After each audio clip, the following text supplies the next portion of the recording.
വീണ്ടും വാർത്തകളിലേക്ക്. വന്ദേമാതര വിവാദത്തിലെ കോൺഗ്രസ് പ്രവർത്തക സമിതി നിലപാടിൽ രൂക്ഷ വിമർശനവുമായി ബി.ജെ.പി.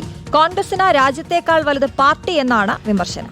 കോൺഗ്രസ് ഇന്നത്തെ പുതിയ മുസ്ലിം ലീഗെന്നും CWC പ്രമേയം ഭരണഘടനയ്ക്കെതിരെന്നും നിതിൻ നബീൻ വിമർശിച്ചു. കോൺഗ്രസിന്റെ ദേശസ്നേഹം സംശയനിഴലിലെന്നും നിതിൻ നബീൻ പ്രതികരിച്ചു. ആദിൽ പാലോടുണ്ട് വിവരങ്ങൾ നൽകാൻ. ആദിൽ, ഈ വിഷയം വന്നതിന് പിന്നാലെ തന്നെ ഒരു ആയുധമാക്കുകയായിരുന്നു ബി.ജെ.പി. ഇതിൽ എന്താണ് ഇപ്പോൾ നിതിൻ നബീൻ പറയുന്നത്? നിതിൻ നബീൻ അടക്കമുള്ള ബി.ജെ.പി. നേതാക്കൾ പ്രവർത്തക സമിതി യോഗത്തിലെ വന്ദേമാതര നിലപാടിൽ അതിരൂക്ഷമായ വിമർശനം ഉന്നയിച്ചിരിക്കുകയാണ്. ഇതിൽ ഏറ്റവും പ്രധാനപ്പെട്ടത് വന്ദേമാതരം 2 ചരണങ്ങൾ മാത്രം പാടിയാൽ മതി എന്ന CWCയിലെ നിർദ്ദേശമാണ്.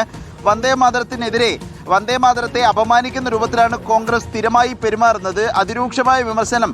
കോൺഗ്രസ് പുതിയ മുസ്ലിം ലീഗ് പാർട്ടിയായി മാറിയിരിക്കുന്നു എന്നുള്ള ആക്ഷേപമാണ്.